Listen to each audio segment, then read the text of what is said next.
ايه ده؟ نادي على بتاع الباك البلو ده كمان.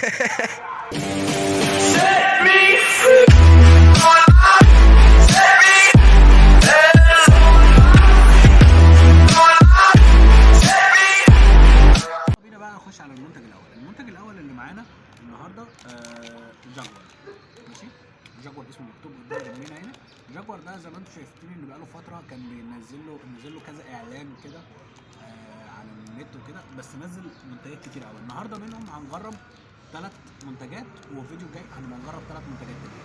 النهارده هنجرب منتج اللي هو ايه، البوب كورن. ده تقريبا المنتج الوحيد اللي هو عامله فشار. بطعم ايه؟ بطعم الباربيكيو.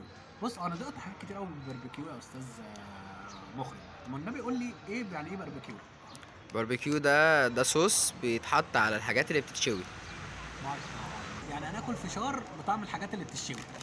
احنا وصلنا للمرحله دي. هنا ايام ما كنا بناكل الحاجات اللي بتتشوي.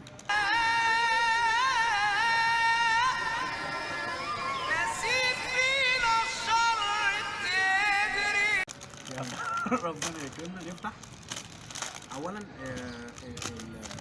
الكيس حلو يعني، جميل فاهمني، مش حاجه، الكميه مش وحشه فاهمني، يعني الكميه تعتبر كتيره. ماشي، لسه ده بيقول لك لسه في مطاعم كتير جدا، بس هو الباربيكيو هو بس فشار في الباربيكيو بس من الانواع الثانيه، وفي الجبنه ما شاء الله. يلا فتحنا نجرب منه. بسم الله. الفشارية حلوه ماشي، طعمها صابح حتى معاك مني. انا دقت قبل كده فشار قبل كده، هتلاقي عندي في القناه دقت فشار، وكان الفشار تحس ان انت بتاكل حاجه بايته، انما ده فشار طعمه حلو كبير وطعمه واضح. طعمه واضح، طعم الحاجه اللي هي محطوطه عليه واضح، بس عشان انا ما اعرفهاش، بس هي جميله جميله جدا. اقدر بمنتهى السهوله اديله ايه 8 من 10. ايه ده 8 من 10 ماهي، واكله كله مش هدي حد منه. ماشي، يلا بينا على المنتج التاني. هنخش بقى دلوقتي على المنتج التاني معانا، بس نسيت اقول لكم ان المنتج الاولاني كان ب5 جنيه. نخش بقى على المنتج التاني. المنتج التاني برضه جاكور بس بالطعم ده. ماشي، انا اول ما جبته من بعيد كده افتكرت طعم الجيلي خلاص. انا مش عارف الجيلي اهو ده صورته، فانا شفته كده افتكرته كده، انما هو طلع بطعم ايه؟ ايه ده يا باشا؟ بطعم الكاتشب. نهار اسود، الكاتشب. امال احنا بناكل طول عمرنا بيقولوا عليه ايه؟ قوطه حمضانه بياكلوها لنا على اساس ان هي كاتشب. انت قليل الادب وعايز تتضرب. طبعا ايه، طبعا كميته اكبر بكتير، بس عشان الاولاني كان فشار وده رقائق. حلوه رقائق دي من بوزو. هو بوزو بس الكميه كبيره. ماشي،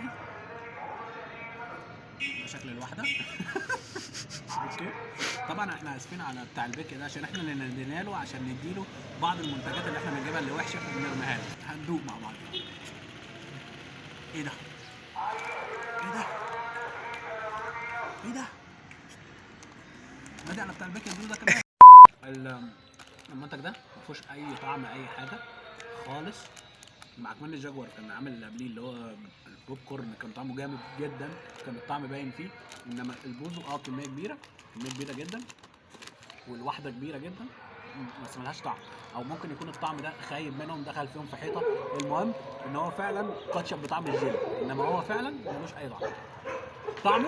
طعمه عادي، ذره عادي، فشار من غير طعم. عارف انت ده اللي هو ممكن تجيبه مره تاكله بس اكيد مش تاكله تاني فاهمني. هو حلو يبسطك ان انت جبته عشان كميه كبيره هتشبع، بس مش هتجيبه تاني عشان ملوش طعم. يلا بينا على المنتج الثالث من جاكور. المنتج الثالث زي ما انتم شايفين، انا على طول بخش في المنتج عشان يعني نبقى عارفين المنتج ده طعم ايه يا باشا. برضه من جاكور. بس اللي انا ملاحظه حاجه غريبه قوي. ملاحظ ان جاكور اول حاجه مش ماشيه على شكل تصميم واحد، لا التصميم شكله بيتغير بين كل منتج ومنتج على حسب الحاجه اللي بيعملها، ودي حاجه كويسه جدا في شكل التصميم الخارجي. غير ان يعني مثلا لو لاحظنا ان المقرمشات نفسها شكلها بيتغير. المهم نفتح ونجرب وندوق ونشوف هل فعلا اللي انا بقوله ده صح ولا لا. يا سلام يا سلام، بحب الاكياس اللي بتتفتح بالعافيه دي، لان بيبقى معروف ان هي مصروف عليها كويس في الماتيريال. وبص شكل البوزو نفسه شكله اتغير، وده اللي انا بتكلم فيه، ان هم بيغيروا دايما بين يعني عملوا فشار وعملوا بوزو اللي احنا لسه لاقيينه اللي فات، وده كل واحد فيهم بشكل معين، بطعم معين، كل طعم بشكل. خلاص مش بيضحكوا عليك زي بعض الشركات التانية اللي تجيب لك كذا شكل بكذا طعم، وبعد كده يعمل لك نفس الشكل بكذا طعم تاني، وعلى اساس ان انت بيغيروا كده يعني ما شاء الله.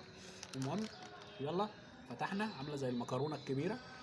فتحنا نجرب وندوق. الكميه مش كبيره زي اللي فاتت، بس اللي هي البوزو واحده اكبر بكتير. تعالى ندوق بقى. وده الطعم ايه قلنا؟ طعم الخضار الحار. ايه الخضار الحار ده؟ انا اول مره اسمع عنها في طبق اليوم. يلا نشوف.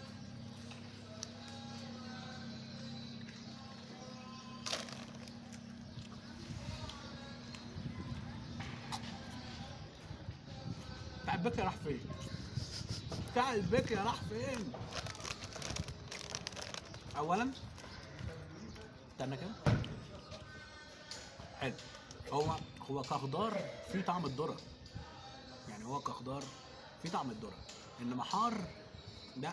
حار ايه؟ حار ايه يعني؟ حار ايه يا عم؟ ده الفول الحار حار اكتر من ده. ماشي. ده انا هديله تقييم من 4 من 10. وعشان بس حاجه الجاكور جميله، خلوا بالكم. ماشي. الطعم هو اهم حاجه. الشكل حلو، الكميه حلوه، بس الطعم اهم حاجه. ده كده مش عالي قوي بس مش احسن حاجه. هنخش دلوقتي على تقييم احسن واحد من الثلاثه. المهم خلاص، ده احسن منتج معانا في الفيديو دوت. تمام. وما كنتش مصدق ان انا هقول على البوب كورن احسن منتج، لان انا عندي مشكله مع البوب كورن، لازم يبقى صابح عشان يبقى طعمه حلو. فمعنى ان هو يبقى معلب ويبقى طعمه حلو فدي حاجه جميله جدا. معلب ايه قصدي؟ بالكيس. كيس ايه يا عم احنا؟ المهم ان هو ده طلع احسن واحد معانا. وكانت نصيحتي لشركه جاكور، مش الكميه اهم حاجه، الاهم الطعم. انا لو باكل حاجه طعمها حلو حتى لو كميتها قليله بس حلوه جدا جدا هتعجبني وهجيبها تاني. انما لو كبيره قوي ماشي وطعمها زي الزفت اكيد مش هجيب عيش عشان اكل بوزو. فهمتوني؟ ملهاش لازمه. اوكي يلا نخش بقى. نسيت اقول لكم بس ان في فيديو تاني هينزل ببقيه منتجات جاكور الفيديو الجاي ان شاء الله. بس ما تنسوش الشير واللايك والسبسكرايب. نسيت اقول لكم حاجه، انا قاعد لي كده مش مهم. يلا بينا انهي الفيديو.